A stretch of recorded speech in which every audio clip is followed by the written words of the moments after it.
Hello friends, welcome back to my channel. இன்றைக்கி நம்ம என்ன போயம் பார்க்க போகிறோம் அப்படின்னா, 4th ஸ்டாண்டர்ட் இங்கிலீஷ் டேர்ம் 3ல் இருக்க த பெயிண்டர்.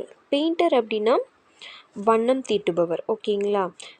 ஒரு ட்ராயிங்கை வரைஞ்சி அதுக்கு கலர் பண்ணுறவங்கள தான் பெயிண்டர் அப்படின்னு சொல்கிறாங்க. ஓகேங்களா? வாங்க நம்ம இப்போ போயம்குள்ளே போகலாம். Sitting on the cold mud floor she paints the valley and hill, giving life to the canvas shore, sees the brush bend to her will. இப்போ இந்த பிக்சரில் பார்க்குறீங்களா, இந்த கேர்ள் தான் பெயிண்ட் பண்ணுறா. இவளுக்கு எதில் பெயிண்ட் பண்ணுறாலாம், அவளுடைய லெக்ஸில் தான் பெயிண்ட் பண்ணுறா. ஓகே, அவள் எப்படி பெயிண்ட் பண்ணுற ஸ்டார்ட் பண்ணுறான்னு பாருங்கள். ஒரு மண் தரையில் உக்காந்து கோல்டு மட் ஃப்ளோர், அதாவது ஒரு குளிர்ந்த மண் தரையில் உட்காந்து அவள் பெயிண்ட் பண்ணுறா. என்ன பெயிண்ட் பண்ணுறாலாம்? வேலி அண்டு ஹில், மலைகளையும் பள்ளத்தாக்குகளையும் பெயிண்ட் பண்ணுறாலாம். Giving life to the canvas shore. Canvas அப்படின்னா நம்ம வரைவதற்காக ஒரு ஒயிட் கலர் துணியை யூஸ் பண்ணுவோம். ஓகேங்களா?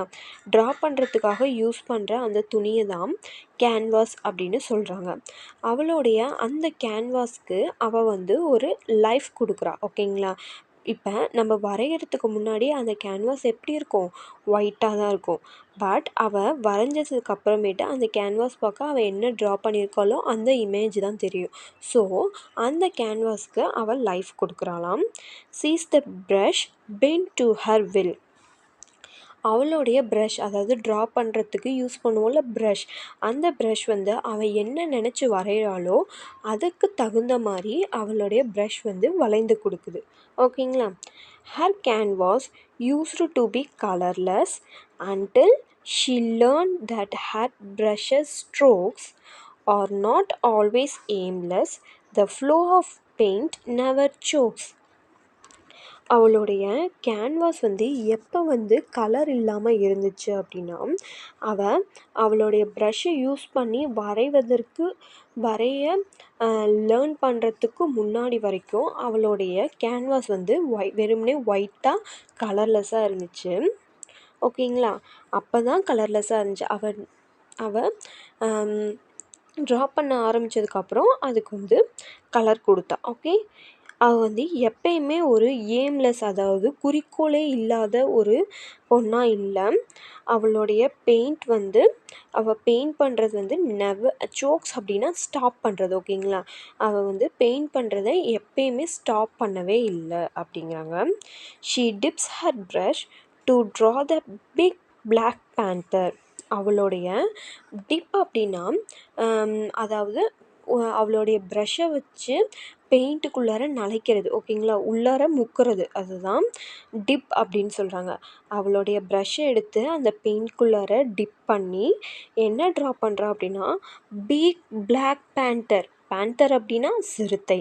ஒரு பெரிய கருப்பு சிறுத்தையை அவளை ப்ரஷ்ஷை டிப் பண்ணி ட்ரா பண்ணுறாளாம்.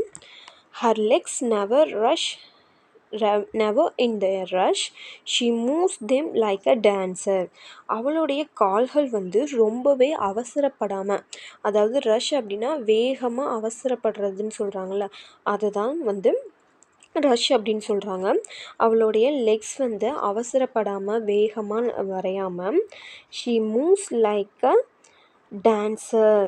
அதாவது டான்ஸர் எப்படி ஸ்லோவாக மூவ் பண்ணி அவங்க டான்ஸ் ஸ்டெப்ஸை போடுவாங்களோ அதே மாதிரி அவளுடைய ப்ரஷ்ஷும் அழகாக மெதுவாக ட்ரா பண்ணுறாங்களாம். ஓகேங்களா? ஓகே, இந்த போயம் உங்களுக்கு பிடிச்சிருக்கா? வாங்க இப்போ நம்ம ரைமிங் வேர்ட்ஸ் பார்க்கலாம். நான் ஏற்கனவே சொல்லியிருக்கேன், ரைமிங் வேர்ட்ஸ் அப்படின்னா சேம் சவுண்ட்ஸ் வர்றது தான் ரைமிங் வேர்ட்ஸ். இப்போ ஃபஸ்ட் லைனில் இருக்க ஃப்ளோரும் தேர்ட் லைனில் இருக்க ஷோரும் சேம் சவுண்டா? Floor, shore, this two are same sounds. Okay, next hill, will, this two also rhyming words. Next பேரால பாருங்கள், colourless, aimless, rhyming words. Strokes, chokes, rhyming words. Brush, rush, rhyming words. Panther, dancer, these both are rhyming words. ஓகேங்களா? இந்த poem உங்களுக்கு பிடிச்சிருந்துச்சா? உங்களுக்கு நல்லா புரிஞ்சுச்சா? Okay. இது உங்களுக்கு பிடிச்சிருந்துச்சுன்னா லைக் பண்ணுங்கள். நம்ம சேனலை மறக்காமல் சப்ஸ்கிரைப் பண்ணிக்கோங்க. தேங்க் யூ ஃபார் வாட்சிங்.